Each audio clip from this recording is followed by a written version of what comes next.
congratulations to Amy and Amit. That's awesome. Now I'd like to introduce Jennifer Allen, the grammarian for today.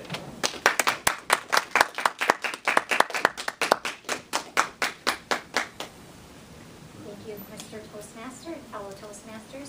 I'm your grammarian today, and as I know pretty much all of you know, I will be offering the word of the day, which I'll mention in just a minute, and looking for any speech connectors, those ahs and ums, any filler words, or any eloquent or picturesque speech, and I will have some at the end of the meeting. Today's word of the day is caustic, which is an adjective, and it means severely critical or sarcastic. And used in a sentence, one could be, he was annoyed by her caustic tone. Well, there's another definition of caustic, which I didn't write down, but may mean corroding and that type of thing. You can feel free to use caustic in that manner as well, too. Right.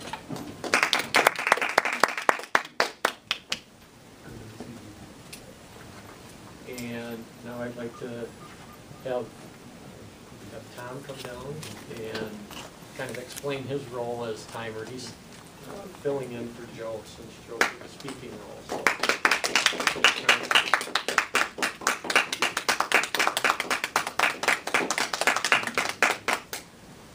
Mr. Toastmaster, fellow Toastmasters, I, along with Chris, am splitting the timer role, and so I'll do this first portion, and then Chris will finish it off at the end.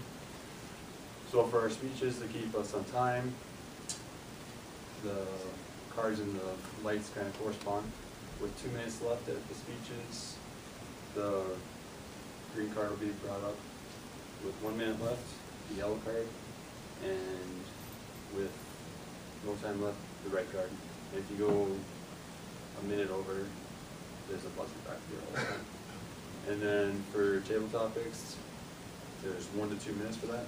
At 1 minute, the green card will come up. 1 minute 30 seconds, the yellow card. And at 2 minutes, the red card will come up. And then for the speech evaluations themselves, they're 2 to 3 minutes. And at 2 minutes, the green card will come up. 2 minutes 30 seconds, the yellow card will come up. And at 3 minutes, the red card will come up.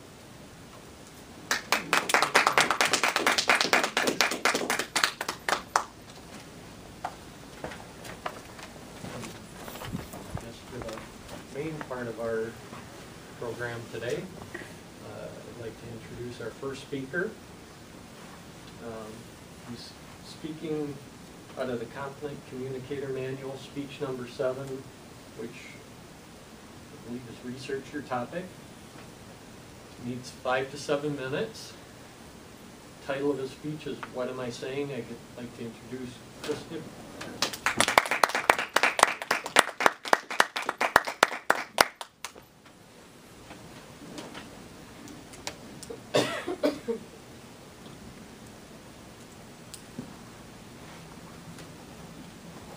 Research isn't one of my strong suits. So I went to Google to see how many variations there were of research, to see if I could exploit one of those. First Google definition of research is the systematic investigation into the study of materials and sources in order to establish facts and reach new conclusions. Synonyms include experimentation, testing, analysis, examination, and scrutiny. Mr. Toastmaster, fellow Toastmasters, how many of you personally associate research with expensively gilded tomes that are crammed with gossamer thin pages with script so tiny that they exploit all the library loopholes of the library law available? How many of you associate research with those cute little white fuzzy rodents with the cute little pink eyes and tails, with the little tinfoil hats that are playing mousy lacrosse for the reward of genetically modified cheese.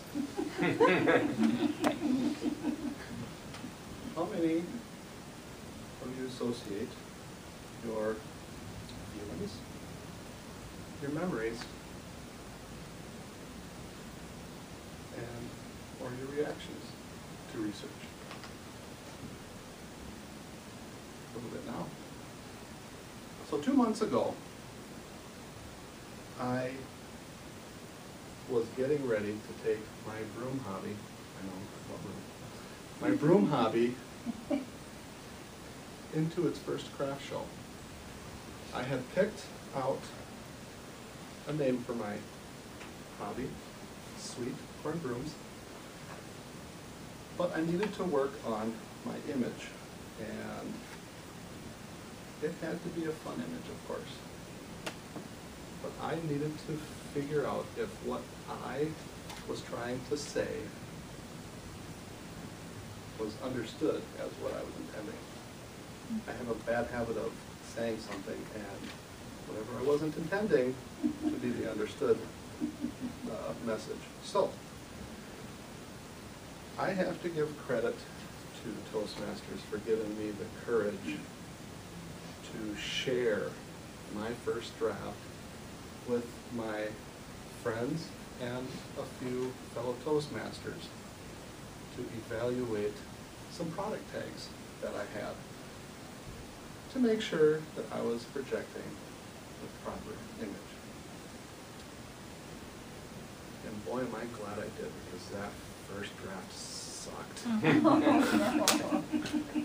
I wasn't making a connection with my prospective buyers. I wasn't making what I was offering personalized for whoever wanted to come up and investigate what I was offering. It was full of negativity and conditions. For example, my first draft said my brooms are handmade, and my hope is that they last many years. As for an example of the condition statement is, if the broom falls apart, it's okay.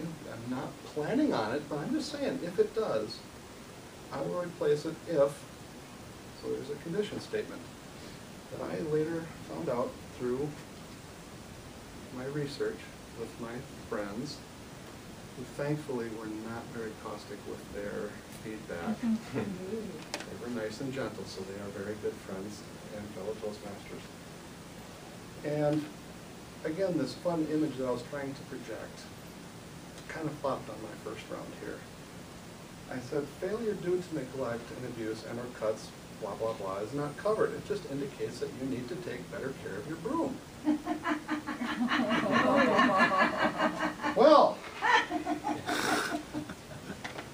experimentation and research came through for me, and I want to thank everybody that I had asked, and I have thanked my friends, and I have thanked the fellow Toastmasters that have helped me out here. They have helped me to, they've given me their evaluations to, with their scrutiny, with their testing and reactions, and have given me something that is now personable. Now I say, your broom is handmade with natural broom corn. Instead of saying, if something happens, I now say, all feedback is welcome and appreciated. If you have questions, all email inquiries will be answered. Research into feelings and reactions, not necessarily quantifiable with any statistics, but very valuable to me nonetheless. And that condition statement, if you have to be good, now it's Be good to your broom so we can sweep with you for years. There's my humor, there's my image. I'm not getting into trouble with too many parents who have their children read the card out loud.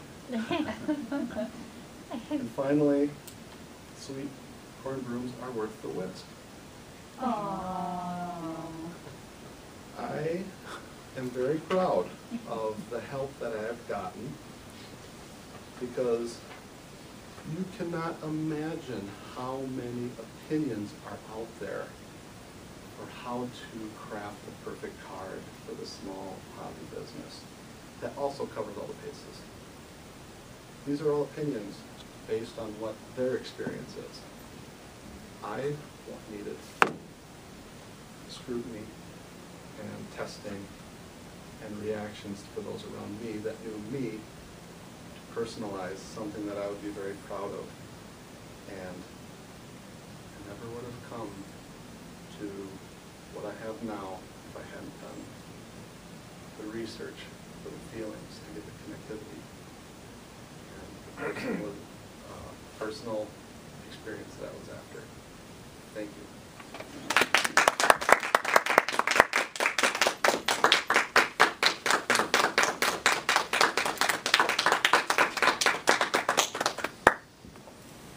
Can we have a minute for evaluations, please?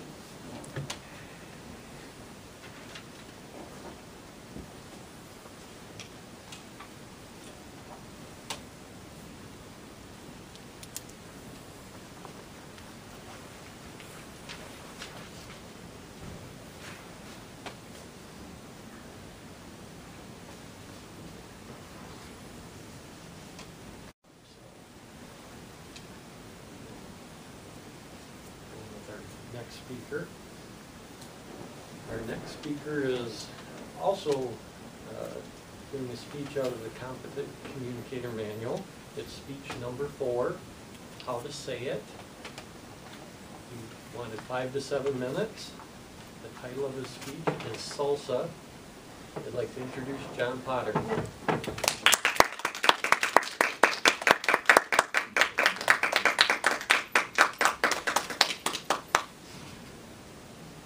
Have you ever had that thing just, when you think of it, makes your mouth water, that you can't get enough of it?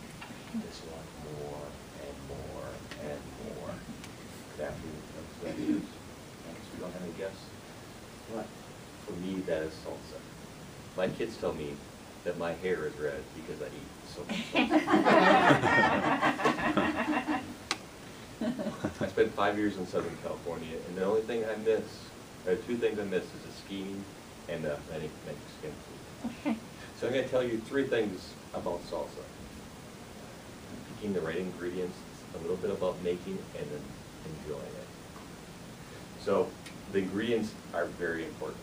You do not want a watery, juicy tomato like a Big Boy or something like that. You want something that's meaty, like a Roma or an Italiano.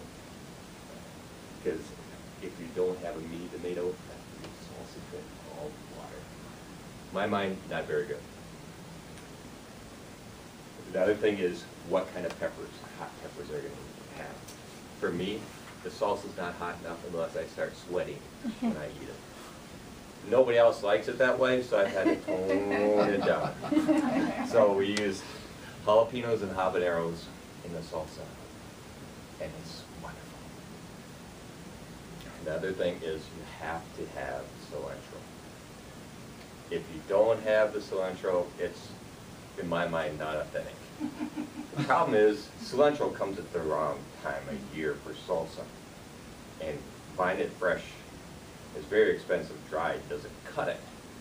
So what we do is we grow it and then harvest it when it's ready, put in ice cube trays, pour water in it, and freeze it until it's salsa, time to make salsa. It works very well.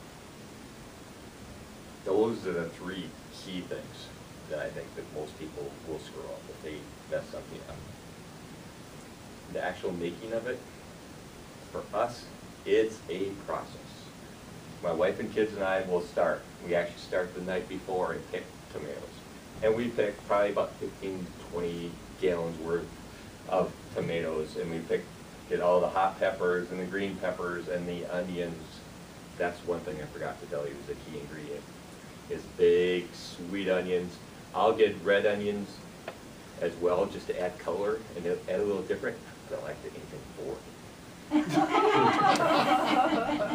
So, start out early, making sure that you have all the spices that you need and all the canning supplies that you need, because the last thing you want to do in the middle is, oh, I have to go to the store because I need this. So, get everything all chopped up.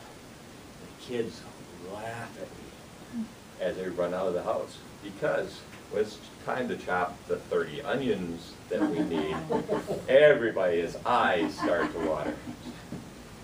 I've learned, I'll go get my swim goggles, put my swim goggles and sit here and chop onions. It works. I don't cry until I take them off.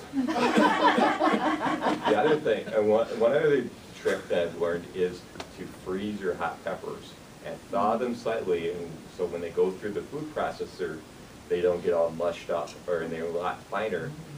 And also wear latex gloves. Once I made the mistake of wiping the back of my hand underneath my eye. Well, I thought I was going to go to the ER that day. So, mix it all together. It's a production, because when we make salsa, we make at least 5 gallons, sometimes up to 10 gallons in the day. So it's the production. But, boy, oh boy, is it an enjoyment of it. Some people think salsa is just for you Mexican foods. You know what? I'll tell you this, it works wonderful as gazpacho, and just eating it. It's pure vegetables, pure health. One of my favorite things to do is on Sunday afternoon, make a big old plate of nachos. Get a pint of salsa and pour it in a bowl, and go down and watch the Vikings beat up on the Packers. Well, maybe not, but I watch it. So, I told you 3 things about the salsa making. About, the need to pick the right ingredients. A little bit about making the salsa. Then try it. And I hope you moms aren't wondering too much thinking about this. Thank you very much. I have this great image of you Right. with goggles on, the counter, chopping onions. All right. We could have a minute for evaluations, please.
This up, so move on to speaker number 3. And speaker number 3 is Joe, and the title of Joe's speech is No Cure for Curiosity. Is that correct? No. No? Oh, okay. I must have picked something.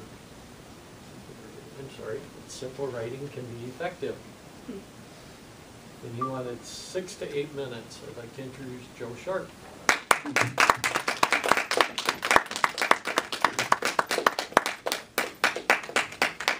Thank you, Alan.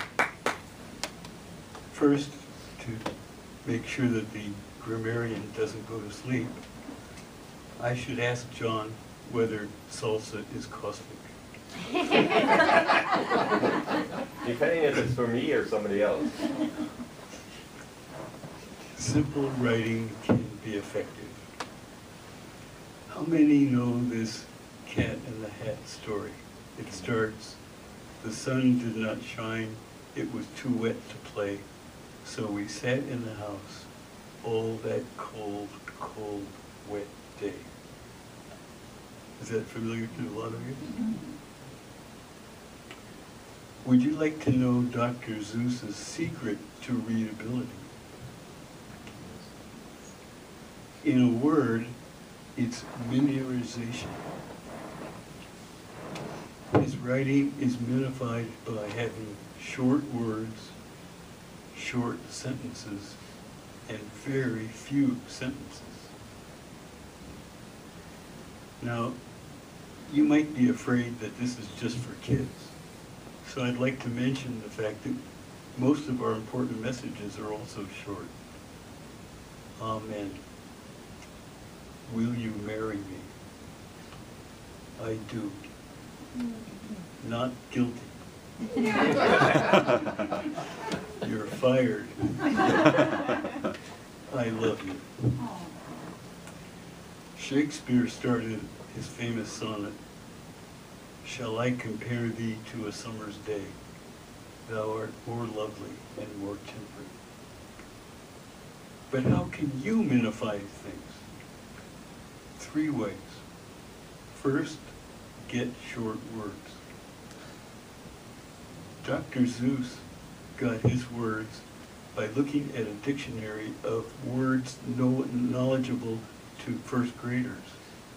He looked through the list looking for 2 words that rhymed. Can you guess what they were? Cat and hat. Another way is to use a thesaurus, to take all your big words and make small ones out of them. The second thing is to make short sentences. I'm going to read a speech in a minute that had a lot of long sentences, and I broke them up into sentences so that the average length of the sentence was 19 words. 9 words, please forgive me. And finally, be brief. Ruthlessly cut every sentence that doesn't build to your conclusion. Save your speaking time so you can speak slowly and clearly. Now here is a miniaturized talk. I started with a talk by Robert Richard Lederer, but he had a lot of long sentences, so I shortened them all to 9 words. The resulting use of the 1-syllable words in 9-word sentences is understandable by a 2nd grader. But you'll see that it has a lot of power. And here goes. Short words have strength. When you speak and write, no law says you have to use big words. Short words are as good as long words. Short old words like sun and grass and home are best. More than you might think, a lot of small words meet your needs. They have strength, grace, and charm that are lacking in the large words. Big words make dark for those who read what you write and hear what you say. Small words cast a clear light on big things. They cover night and day. They cover love and hate. They cover war and peace. They cover life and death. They cover mind and heart. They are bright like sparks that glow in the night. They are prompt like the dawn that greets the day.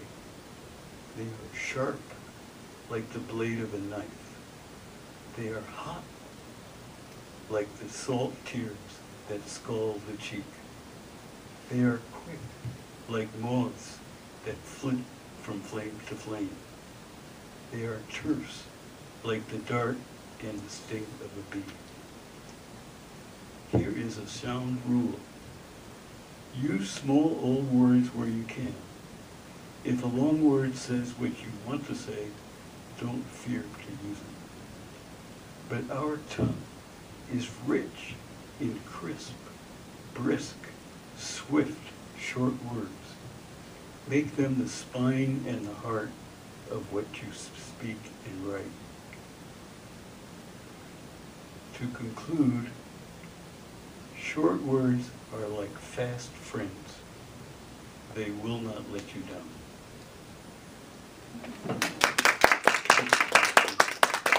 Thank you, Ellen.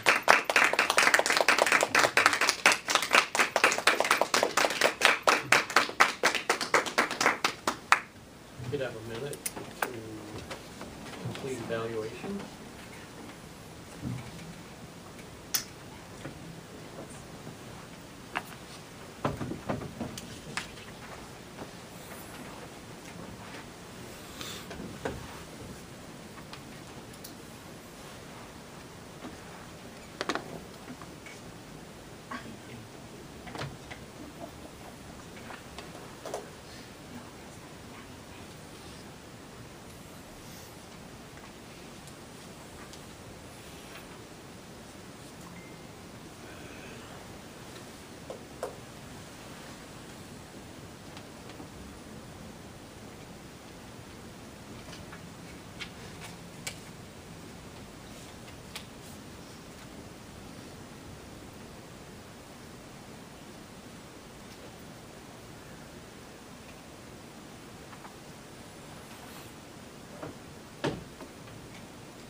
Finish up your evaluations, that would be great.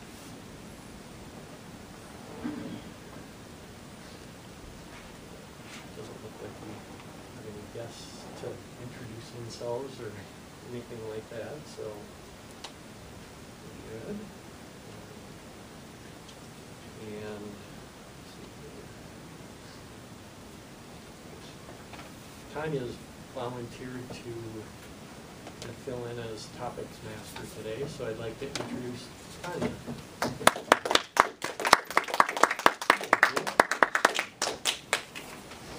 Mr. Toastmaster, fellow Toastmasters, wow, we were really blessed with 3 interesting and fun speeches this morning, or this afternoon.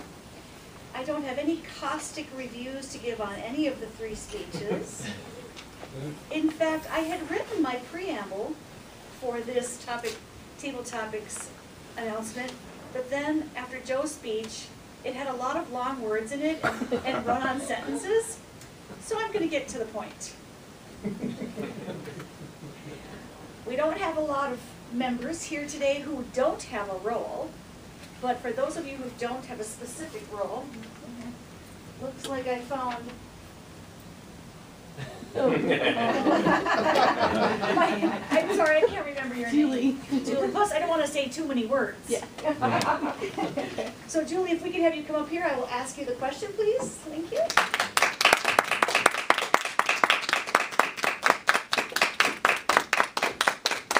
You're a basketball player. Yeah, right? Okay. So, thank you for coming up here, bravely, Julie. My question to you today is,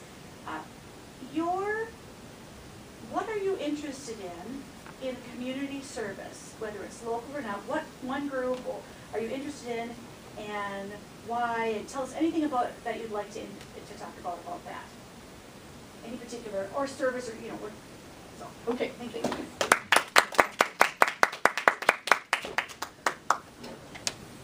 I think the community group that I'm most interested in is children. I have a daughter that's 15, and when she was little, I thought she was going to be I wanted her to be a great basketball player, but she decided she didn't want to. But I coached Rochester Youth basketball a couple of years, and then there was a faith-based basketball team called, I can't remember the name of it, I'll think of it in a minute, but anyway, so she played on that, and I coached that for a few years, and I think it was really interesting, even though she didn't really end up continuing to play basketball.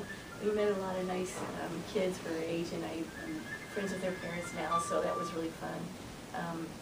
And I haven't done any of that lately, so I'm hoping to get back to that. But I think that's my area of interest, just because I think kids are so impressionable.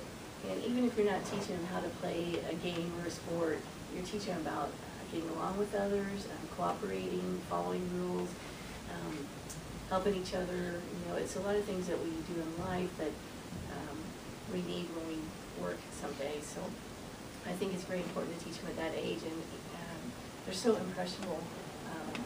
They might not remember, 10 years later when they see you, whether they had a winning season or not, but they're going to remember whether they learned a lot from you and whether you're a good coach in that respect. So I think that would be the area that I would choose. Thank you.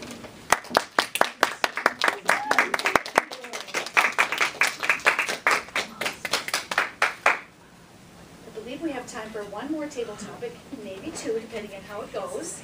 I was wondering if, hold on, I have to look at the names here. Jennifer Allen would like to come up to have a question. Jennifer? Was that a question? Did I get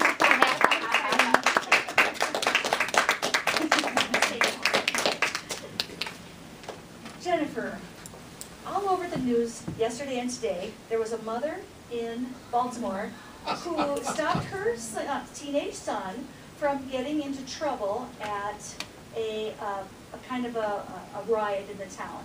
And we've seen about her on TV, we've heard her speeches. So I'm just wondering if you would like to share with us any story of how you would or discipline your child in any kind of situation that you felt that they should not do that. Do something that they shouldn't do. Okay.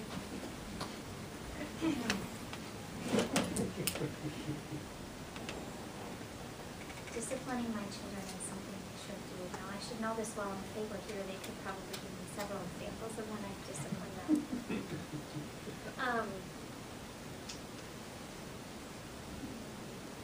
So I can't think of a specific example, but a conversation that we have had in our house with my young children quite a bit over the last, last several years, but last week, is the fact of lying. And we've had the conversation in our house that no matter what you do, if you do something wrong, you're going to get in trouble for it. If you lie, you're going to get in about 10 times more trouble about it. So whatever you do, lying is going to make it worse. My daughter has a way of acting cute and kind of pretending like she's not lying when she really is. And I showed her last night that when she doesn't tell the whole story or when she's kind of fibbing just a little bit, she does this with her head. So then, the little stinker, after we had that conversation about lying, for the rest of the night would be telling me a story, and then she would start to go like this. So I would know if she was telling the truth or not. And of course, I knew she was kidding, but, so I can't think of a particular situation, but one thing that we emphasize in our house is lying. You don't lie, lying makes everything worse, so.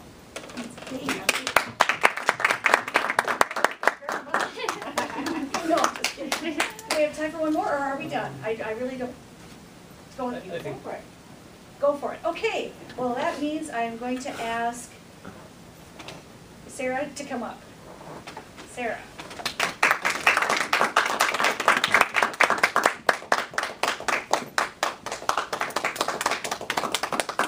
Sarah, my question to you is, with your love of yarn and your love of knitting, have you thought of, or what other things are you doing with your knitting and your love of knitting? Are you doing anything outside of making sweaters and scarves for yourself that you'd like to share with us? By the way, are these both made by you? Beautiful.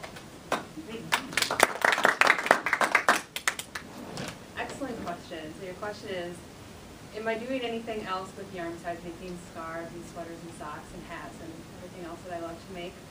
And it's good that you asked me that, because a friend of mine who also knits and works with the Art Museum in Des Moines I can't remember exactly what his position is there, but they're recently looking for knitters and crocheters to make little blocks of fabric, of solid colors, and they're gonna assemble them together to recreate some painting, which I can't remember the name of right now, that's kind of pixelated, you know, that kind of, and it's gonna be posted on a big building, just kind of a whole wall.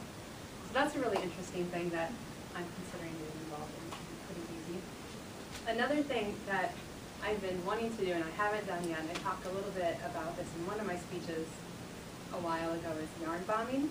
And if you weren't here for that, this is yarn graffiti or yarn art or some sort of a public art that you can make little swatches of fabric or with your yarn and wrap it around trees or telephone poles, anything out in public just to make it more colorful. I haven't done that yet, but as I'm walking back from work to my car and I'm passing, you know, the railing on the side of the bridge over the river, I am considering doing that, but I'll always be busy making something like that.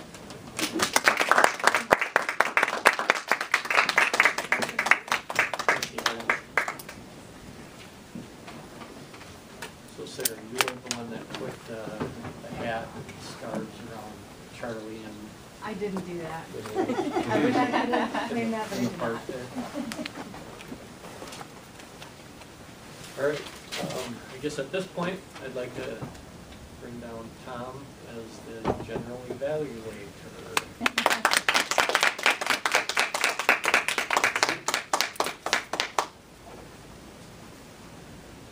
Been a long time.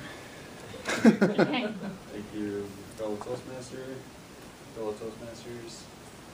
So, we've heard some great speeches, and now it's time for the evaluation portion of our speeches to try to help us improve and build upon ourselves. I'm hoping, because this is Toastmasters and because we are so caring and loving, that it's going to be constructive feedback instead of caustic feedback. But we'll see what happens. So for this part, I'm going to have each of the evaluators come up, and then we'll get the Grammarian report and time report afterwards. So to start off, then I have Amy come up and evaluate Chris's speech.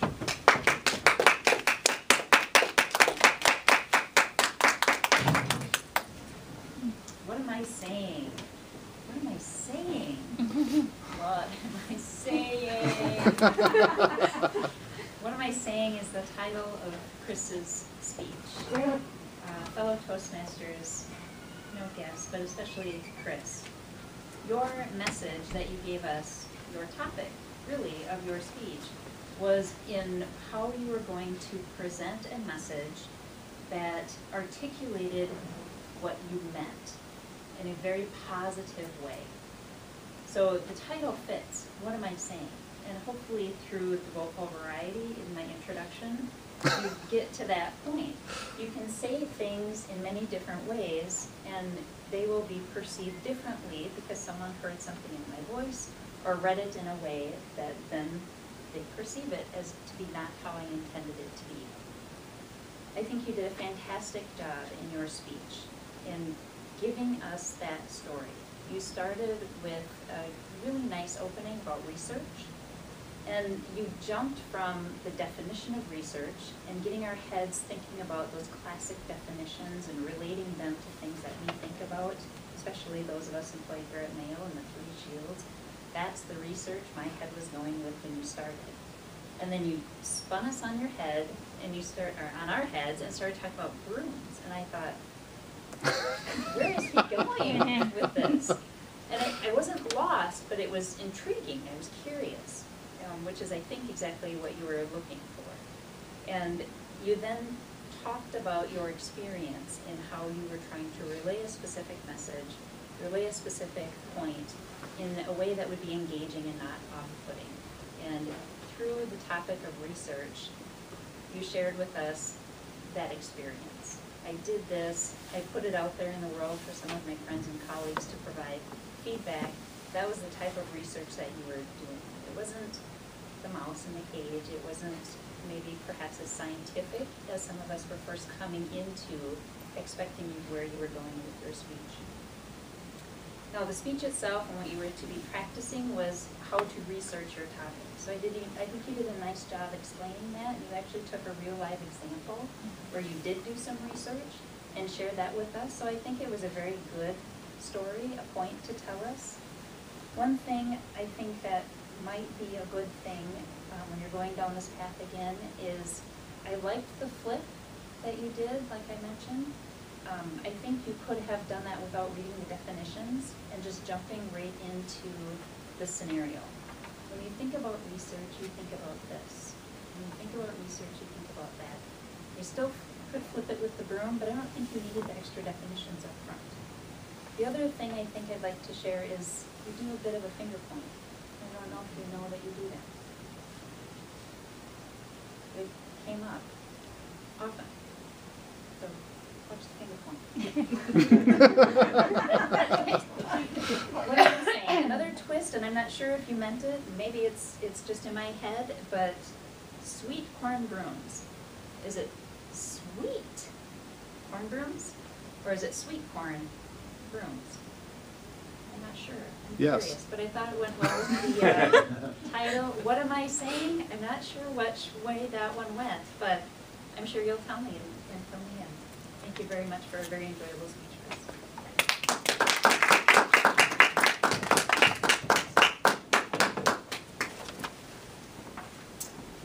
Next up, we'll have Sarah to evaluate John's.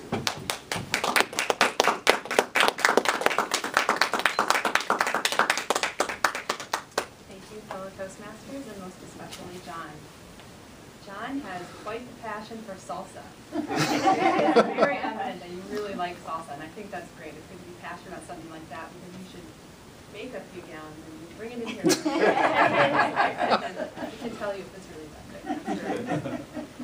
Your speech was for the How to Say It speech in the Competent Communicator Manual, and just a reminder on the goals for that one, you want to give a clear, accurate, vivid speech with clear, accurate, vivid words, and then also include some rhetorical devices, metaphors, alliteration, similes, things like that.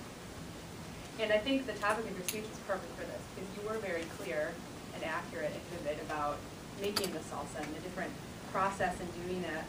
And you were also very organized in your speech, and I really appreciated that. You had the 3 main points of the ingredients that you want to consider, and then making it itself, just making the salsa, and then also enjoying it. I thought with your intro, which was very funny when you said, you know, I think you said your kid said that your hair is red because you eat so much salsa. Is that right? I think you could have added a little bit more to the intro to just give more detail to where you are going, and just even some more descriptors, and maybe introducing some of those rhetorical devices in your intro, just to really grab us even more. But I think it was good in general. And in the 3 sections, the first section was the ingredients themselves. I thought it would be helpful to list out all the ingredients just kind of quickly, and then go into more detail with each ingredient.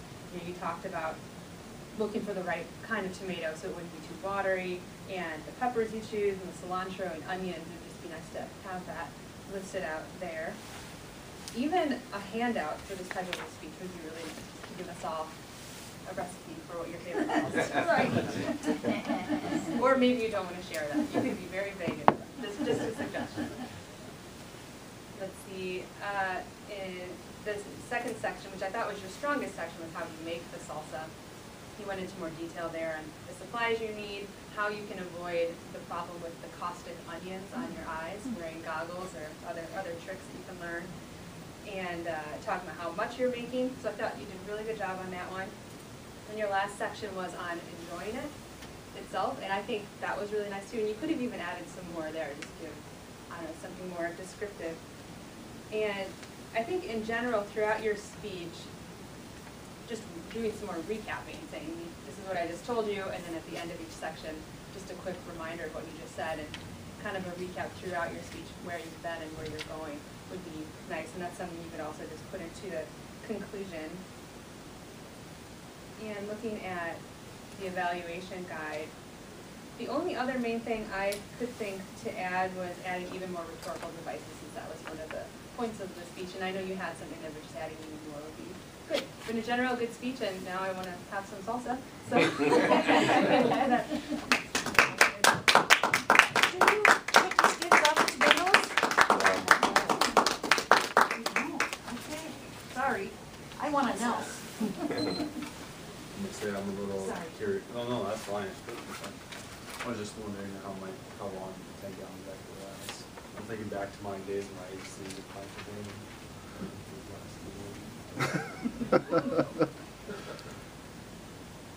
Next, I'll have Elizabeth come up and evaluate Joseph.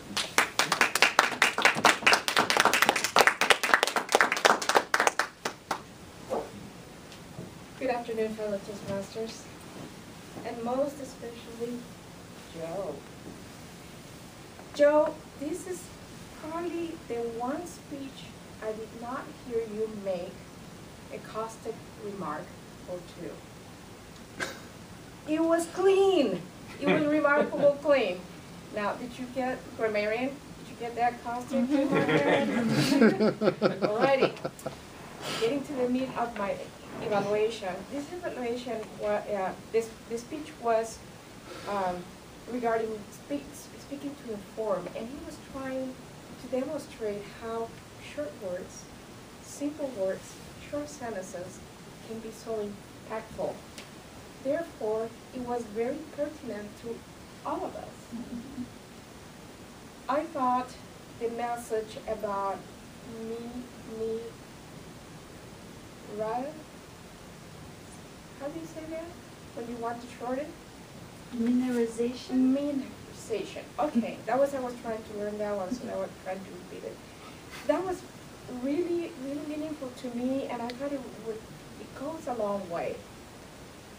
Especially because I am very involved in writing, and some of my messages need to go very high up, and when I get into the details, then that kind of muds the message I want to provide. However, Joe, you did this.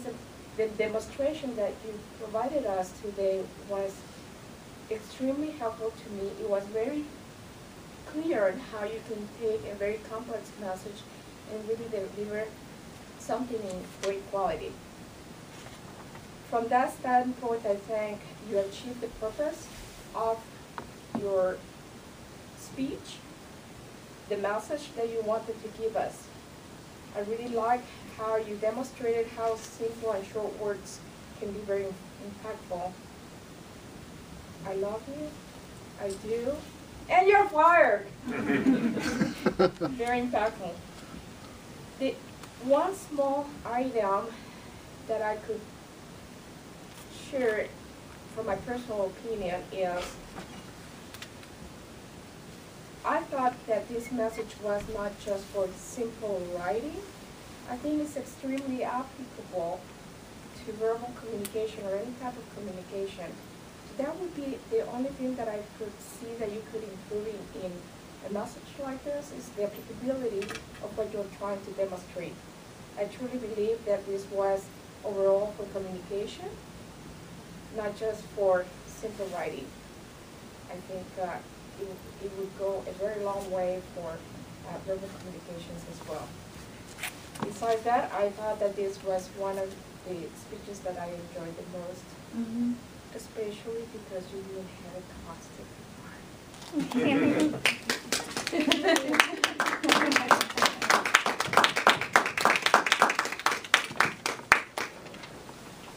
Thank you for that. And next, we'll have Debbie come up and give the grammarian report. Well, with the word of the day being caustic, overall, not everyone said it, but I think it got in there an 8th time at the end of this speech. A couple very interesting ways of getting in there when Joe started his speech, wondering about the previous speech and wondering how caustic this also was. And of course, Elizabeth, you actually got it in 3 times, mentioning the words caustic and then saying, grammarian, did you get that word caustic? And I want to start with our 3 speeches, our 3 main speeches, and overall there was very little use of connectors, fillers, and those type of things like the one I just did, and some very eloquent phrases as well too. For instance, Chris, there were so many right away in the beginning when you were talking about exploiting library loopholes and your small white tiny rodents. I didn't even get, there were 3 or 4 of them right away that I didn't get all of those. Those were very good. And of course, at the end, being good to your broom and it will sweet with you for years. And sweet corn brooms are worth the whisk. Of course, I know those are kind of your catches, but they were very good. John, with the salsa, it wasn't so much what you said, but it was how you said it through your whole speech. When you were talking about enjoying salsa, and when you say, boy, oh boy, is it worth it. I think there are very few of us in this room that aren't craving salsa right now. And then, of course, as Sarah mentioned, your hair being so red because you ate so much salsa wasn't nice. Annoying. And finally, Joel, with your speech, and of course the word minimization, as Elizabeth said, are short words, short sentences, very few sentences.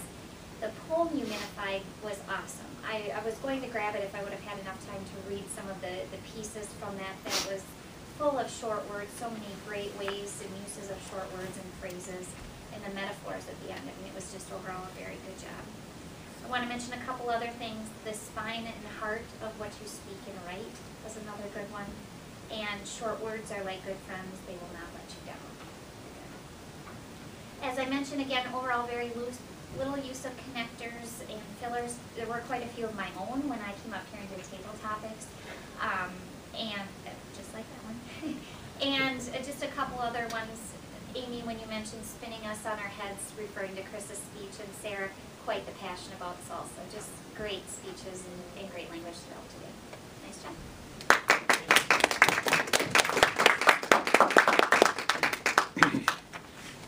And Chris, I don't know if you just want to give it back here. Yes, I can do this. For the speakers, speaker number 1 asked for 5 to 7 minutes and went into the red with 7 minutes and 36 seconds. John asked for 5 to 7 minutes and just made it with 5 minutes 12 seconds. Joe had requested 6 to 8 minutes and almost made it with 5 minutes and 42 seconds. We, on our table topics, with 1 to 2 minutes being the allowable time, Julie came in at 1 minute 28 seconds, Jenny did 1 minute 19 seconds, and Sarah did 1 minute and 20 seconds. The evaluator number 1, her evaluation was 3 minutes and 44 seconds. Evaluator number 2, Sarah, did 3 minutes and 14 seconds, and Elizabeth with eval number 3 was 3 minutes and 12 seconds.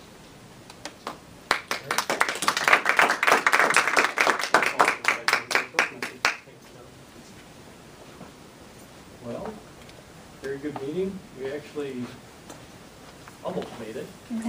Pretty close, considering I don't think we got going until almost 7 after or something like that. So, great speeches. I hope everyone had a great time today. And with that, I guess we're adjourned.